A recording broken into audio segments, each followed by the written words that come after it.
Ciao a tutti amici di mattoscacco.com, benvenuti in questo nuovo video. Oggi tenetevi incollati alla poltrona perché la partita che sto per farvi vedere è qualcosa di veramente extraterrestre e la storia che c'è dietro questa partita è veramente incredibile. Lascia che te la racconti prima di esaminarla, che renderà tutto più interessante. Siamo a Londra. Bobby Fischer, campione del mondo di scacchi, è rimasto imbattuto ed è scomparso dalla circolazione dopo la conquista del titolo. Non ha dato alcun segno di vita, ma sembra che forse abbia reiniziato a giocare a scacchi via internet. O almeno questo è quello che crede il gran maestro britannico Nigel Short, una delle menti scacchistiche più apprezzate di questi anni. Pensa, Nigel Short è andato anche a sfidare per il campionato del mondo di scacchi Kasparov e fece anche un 6-6, che non è poco. E Short dice che nell'ultimo anno ha giocato almeno 50 partite con Fischer via internet. Short, che nel 1983 tentò appunto l'assalto al campionato del mondo perdendo appunto contro Kasparov, ritiene di essere convinto che il giocatore con cui ha combattuto tanti match sia proprio Fischer. Sebbene abbia ammesso di non averne la certezza, in quanto lo sconosciuto giocatore non avrebbe mai ammesso la sua identità, trincerandosi dietro un nickname. Ma la prova che dietro a quel nickname ci sarebbe Fischer sarebbe proprio in una domanda che Scholt ha rivolto tramite chat al suo amico virtuale.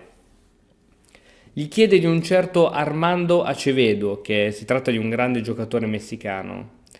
Short quindi fece questa domanda a questo giocatore X, che a quanto pare è Fischer, e dice: ma conosci per caso Armando Acevedo? E a quanto pare il giocatore sconosciuto gli risponde: Siegen 1970. E proprio nel 1970, e proprio a Siegen, Fischer sconfisse Acevedo alle Olimpiadi di scacchi. L'eccitazione di Short è al massimo, come ammette lui. Sono sicuro al 99% di aver giocato con la leggenda degli scacchi. È assolutamente eccitante. Ed è di grande interesse che quello che è considerato forse il più grande giocatore della storia si sia fatto vivo proprio su internet. Secondo Short, Fischer a 58 anni è ancora il più forte di tutti. E sebbene non sappia se dopo le sue dichiarazioni giocherà di nuovo con Fischer, Short ha dichiarato che quelle partite sono per me quello che una sinfonia inedita di Mozart rappresenterebbe per un amante di musica classica. Chiaramente tutto ciò è avvenuto diversi anni fa, dato che la data di decesso di Fischer appunto risale al 2008. Ma andiamo a vedere questa incredibile partita che dunque è stata giocata su internet. Col bianco Nigel Short E4 e l'avversario risponde con F6. Ora, quale pazzo scatenato va a giocare contro un grande maestro F6? Già qui il computer dà un vantaggio al bianco di +2. E andiamo avanti. F4, C6. C4, un assalto di pedoni al centro. Re F7, ragazzi, guardate questo re che cosa fa. Non è finita qui, non è finita qui. Cavallo C3. E ora che cosa farà? Probabilmente Fischer. Re E6.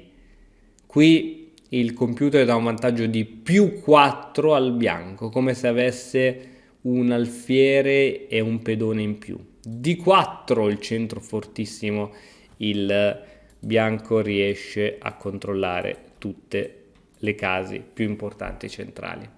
Re D6, F5 con l'idea di fare spazio all'alfiere che dà scacco. Re C7, quindi 4 mosse consecutive di re. Scusami, quest'ultima era sbagliata. Alfiere F4 scacco, ci pariamo con D6. C5 sfruttando l'inchiodatura del pedone. E6. Qui il vantaggio al bianco, il computer dà +5, anzi +6 in questo momento, come se avesse un alfiere e un cavallo in più. Eppure ti faccio vedere come nel corso della partita il nero non solo riuscirà a recuperare da questa posizione, ma riuscirà anche a vincere. F per E6, alfiere per E6, torre C1, il bianco inizia a creare una forte pressione. Ci possono essere anche ora sacrifici di cavallo molto interessanti con scacchi di scoperta, insomma ce n'è di materiale. Tant'è che Fischer gioca a 6 per impedire questa entrata di cavallo. Cavallo F3, G5 andando ad attaccare l'alfiere, C per D6 scacco, mossa intermedia, e a questo punto come mossa difensiva il nero gioca Re C8, incredibile, incredibile. D5 proponendo uno scambio di alfieri e infatti cattura. Adesso ci sono questi due pedoni centrali molto forti che chiaramente uno però salta. Alfiere per D6. Cavallo in A4 e ora alfiere B4. Alfiere B4 costringerebbe, diciamo, la ritirata del cavallo che è stato appena mosso. Una delle mosse, diciamo, più migliori, diciamo, in questo caso, onde evitare una ritirata del cavallo, è quella di giocare Re F2, che ormai in una partita di questo tipo non appare più una mossa strana. Cavallo H6 con l'idea di andare in G4 e ora si cambiano le donne. Attenzione che qui il nero non può catturare di torre, altrimenti seguirebbe questo doppio di cavallo, quindi è costretto a catturare di re. Cavallo B6 è comunque una buona mossa perché costringe il nero a mettere la torre in una posizione veramente bloccata, inutile. La torre non può andare da nessuna parte, qui è perché questo pedone è bloccato. Cavallo G4, mossa intermedia, scacco. Guardiamo dove può andare il re. Qui non può andare, qui non può andare e qui non può andare. Qui non può andare, ha solo una casa libera disponibile. Re 2, torre A7, la torre comunque si deve togliere da qui. H3 è il turno del nero che gioca cavallo E5, cambio, G3 cercando di distruggere questi pedoni, F per G3 e finalmente si sviluppa l'alfiere e le due torri sono in comunicazione. Re 7 attaccando questo pedone, H4, alfiere A5 minacciando il cavallo che si ritira in C4 minacciando l'alfiere che si ritira in C7 controllando queste diagonali scure. Torre in H va in F1 con l'idea di andare in F7, dare scacco e catturare l'alfiere.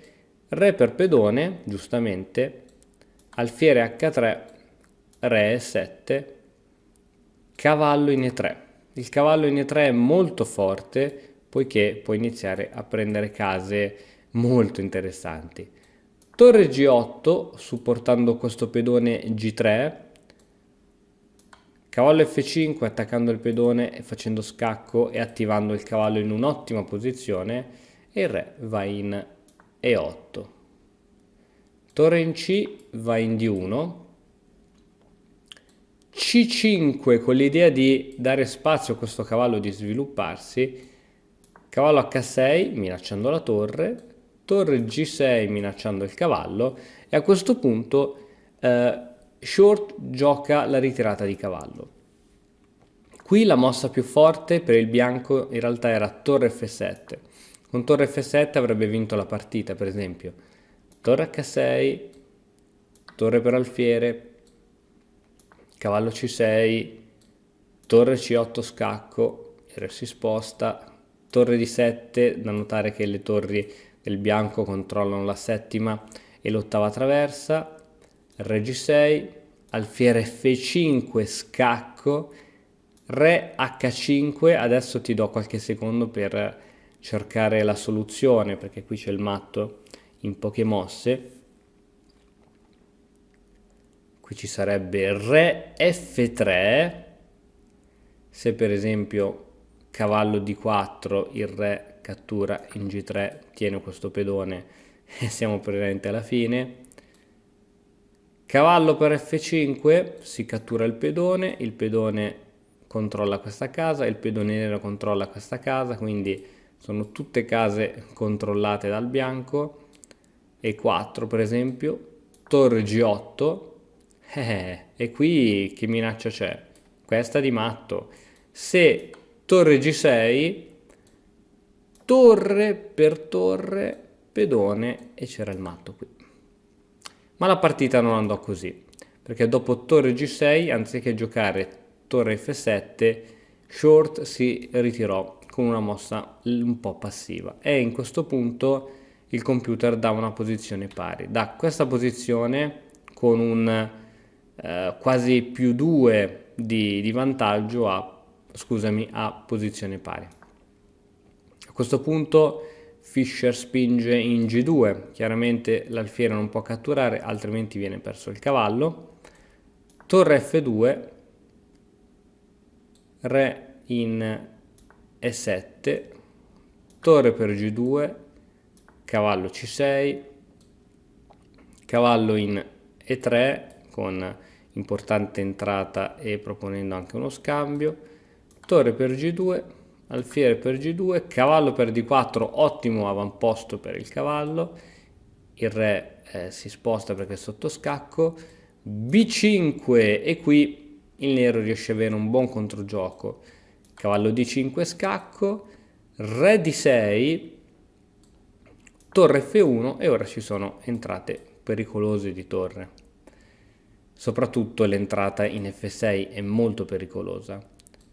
Alfiere in D8 per evitare e controllare questo punto, ma la torre scende in F8 per minacciare l'alfiere.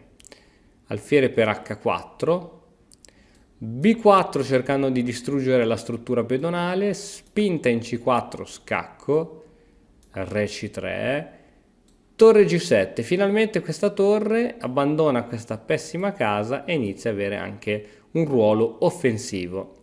L'alfiere si sposta, va in F1 e a questo punto torre G4. Ora il vantaggio, secondo il computer, è del nero con un -5.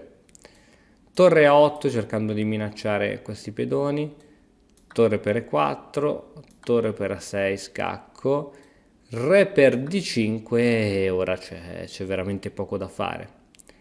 Per esempio alfiere G2 inchiodando la torre ci sarebbe alfiere in E1 scacco, il re va in B2, C3 scacco, questa casa è controllata dal cavallo, questa dal cavallo, questa dal pedone. Il re ora può scegliere di andare in A1, in B1 o in C1. Probabilmente Short non piaceva il re nell'angolino, perciò gioca re in C1. Alfiere D2 scacco, torre, scusami, re in D1, cavallo F5. Chiaramente cattura, cattura, e ora c'è poco da fare. Dopo il re 2, cavallo D4, il re è costretto a tornare in D1, re D3, e qui il bianco abbandona. Perché? Perché fra poco arriva questa avanzata di pedone che nessuno potrà fermare, oltre che chiaramente c'è un altro pedone passato. Per esempio dopo torre A3, inchiodando questo pedone, c'è semplicemente A4 e via. Bene, questa partita è stata veramente incredibile, soprattutto per questa apertura e per le mosse, 4 mosse consecutive di re che ci sono state all'inizio. Incredibile. Sicuramente non sappiamo se era Fischer, ma sicuramente sappiamo che c'era dietro un grande giocatore che batté via internet 8 volte di fila, 8-0, il grande maestro Nigel Short. E ora, per continuare, che cosa posso fare? Beh, innanzitutto ti consiglio di iscriverti al nostro canale in modo tale da non perderti le nuove video lezioni. E poi puoi vedere il video che è stato più cliccato in questa settimana. Ci vediamo, ciao!